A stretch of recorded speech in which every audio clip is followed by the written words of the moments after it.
Assalamualaikum warahmatullahi wabarakatuh.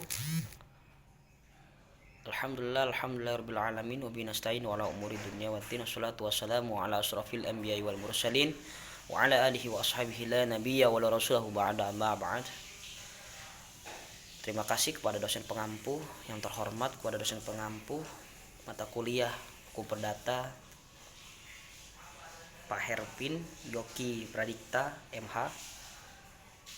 Izin memperkenalkan diri, nama saya Muhammad Fazri Maulana dari kelas HTNC semester 3 dengan NPM 2021020201. Di sini saya akan memaparkan suatu PowerPoint yang telah diberikan tugas oleh dosen pengampu yakni Pak Herpin Pradikta. Baik, di sini saya akan memaparkan apa yang telah diperintahkan oleh beliau. Bismillahirrahmanirrahim. Hukum perkawinan dalam Islam dan KUHP Perdata. Perkawinan dalam Islam, pengertian. Nikah merupakan perjanjian hukum. Akad membolehkan seorang laki-laki memanfaatkan seorang wanita untuk menikmati kenikmatannya yang awal mulanya merupakan suatu perbuatan yang diharamkan. Jadi intinya nikah itu yang tadinya emang kita tuh menikmati suatu perbuatan yang awalnya diharamkan, kemudian ketika nikah itu menjadikan dihalalkan. Itulah nikah. Dan kemudian kompleksnya hukum Islam. Perkawinan menurut hukum Islam adalah pernikahan, yaitu akad yang sangat kuat mitsaqon golizon untuk menaati perintah Allah dan melaksanakan ibadah. Dan Undang-Undang Nomor 1 Tahun 1974 Pasal 1, perkawinan merupakan ikatan lahir dan batin antara seorang wanita yang seorang pria dengan suami istri dengan tujuan membentuk keluarga rumah tangga yang bahagia dan kekal berdasarkan ketuhanan yang Maha Esa. Dasar hukumnya adalah dari dasar hukum dari Al-Qur'an. Ini firman Allah Subhanahu wa taala dalam Quran Surat Az-Zariyat ayat 49, "Min kulli syai'in khalaqna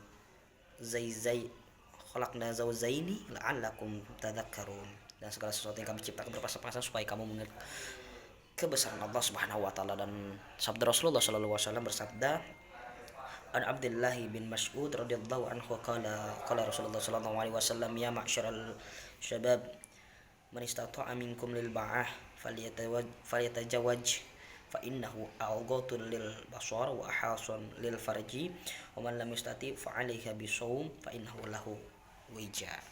Jadi dari Ibnu Mas'ud berkata, Rasulullah SAW bersabda kepada, wahai para pemuda, siapa di antara kamu yang mampu menanggung beban nikah, maka kawinlah. Di situ dijelaskan, maka kawinlah, karena sesungguhnya kawin itu dapat menundukkan pandangan yang lebih dapat menjaga kemaluan, dan siapa yang tidak mampu maka hendaklah ia berpuasa. Dan dalam nikah juga ada rukun dan syarat nikah.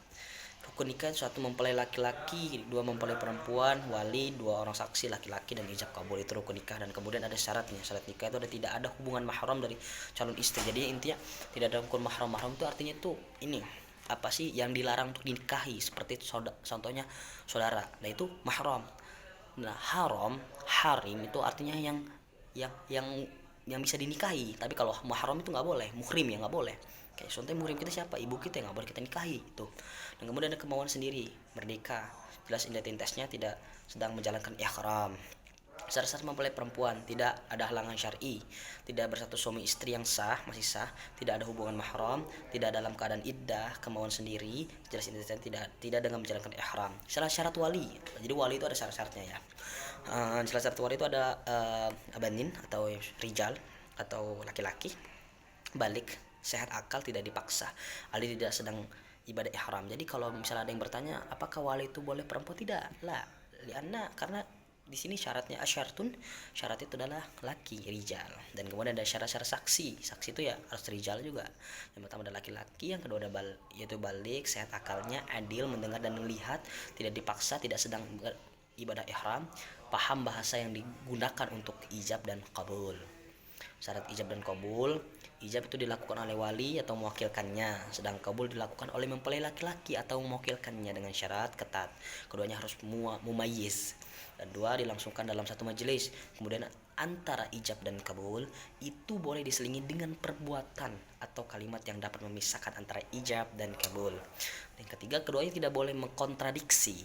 Keempat, ijab dan kabul dilakukan melalui lisan serta didengarkan oleh masing-masing wali, saksi maupun kedua mempelai.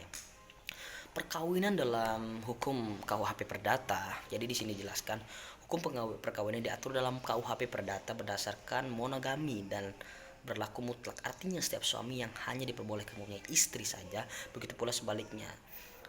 Hak ini sesuai dengan ketentuan pasal 27 KUHP Perdata memandang perkawinan hanya dalam hubungan keberdataan. Pasal 26 KUHP Perdata, hal ini berarti bahwa perkawinan itu sah apabila telah dipenuhinya ketentuan hukum atau syarat hukum dari KUHP Perdata tersebut. KUHP Perdata tidak memandang faktor keagamaan sebagai syarat sahnya perkawinan. Hal ini ditegaskan dalam pasal 181 KUHP Perdata, di mana upacara keagamaan tidak boleh dilangsungkan sebelum perkawinan di hadapan pegawai catatan sipil di dalam KUHP Perdata. Perolehan keturunan bukan merupakan tujuan perkawinan. Larangan perkawinan adalah perkawinan dilarang antara mereka yang bertalian berkeluarga. Jadi nggak boleh tuh kalau misalnya ya masih ada ikatan berkeluarga itu nggak boleh melaksanakan perkawinan itu menurut KUHP Perdata. Diatur dalam pasal 30 KUHP Perdata. Ipar laki-laki dan ipar perempuan, paman perempuan dan lain sebagainya. Kawan berzinaahnya setelah dinyatakan salah karena untuk berzina oleh putusan hakim, nggak boleh itu nikah, nggak boleh. Dan KUHP Perdata itu dinyatakan dia bersalah dan putusan hakim dia nggak boleh nikah, karena itu diatur dengan pasal 31 KUHP Perdata. Dan kemudian itu diatur dengan pasal 32 KUHP Perdata. Dan kemudian ada mereka yang memperoleh perkawinan setelah pembubaran perkawinan terakhir jika belum lewat 1 tahun, atau kalau dalam Islam itu disebut dengan masa iddahnya. Tapi kalau di sini diatur dalam pasal KUHP Perdata, pasal 32, pasal 33 KUHP Perdata itu tidak boleh melakukan perkawinan sebelum dia memperoleh perkawinan setelah melewati 1 tahun. Itu nggak boleh dalam KUHP Perdata, hukum perkawinannya begitu. Dan kemudian di situ ada hak setelah menikah dan lain sebagainya. Itu ada hak dan kewajiban suami istri. Apa aja haknya? Haknya ada menurut KUHP Perdata, hak dan kewajiban suami istri antara lain adalah: 1. Suami dan istri harus setia tolong menolong. Itu teratur dalam pasal 103 KUHP Perdata. Dan kemudian suami istri wajib memelihara dan mendidik anaknya, itu diatur pada pasal 104 KUHP Perdata. Dan kemudian setiap suami adalah kepala dan persatuan suami istri, kepala dalam persatuan suami istri, itu diatur dalam pasal 105 KUHP Perdata. Dan kemudian suami wajib memberi bantuan kepada istrinya, itu diatur pada pasal 105 ayat 2 KUHP Perdata. Dan kemudian setiap suami berhak mengurus harta kekayaan bersama, itu diatur pada pasal 105 KUHP 4 Perdata. Dan hal-hal yang seperti ini memang sudah diatur dalam pasal KUHP Perdata. Bantuan si suami istri tidak diperlukan istri dituntut di muka hakim karena sesuatu perkara pidana, atau si istri mengajukan tuntutan terhadap suaminya dan mendapatkan penceraian, pemisahan meja dan tempat tidur, atau pemisahan harta kekayaan. Pasal ini diatur dalam pasal 111 KUHP Perdata. Jadi di sini dijelaskan bahwasannya ada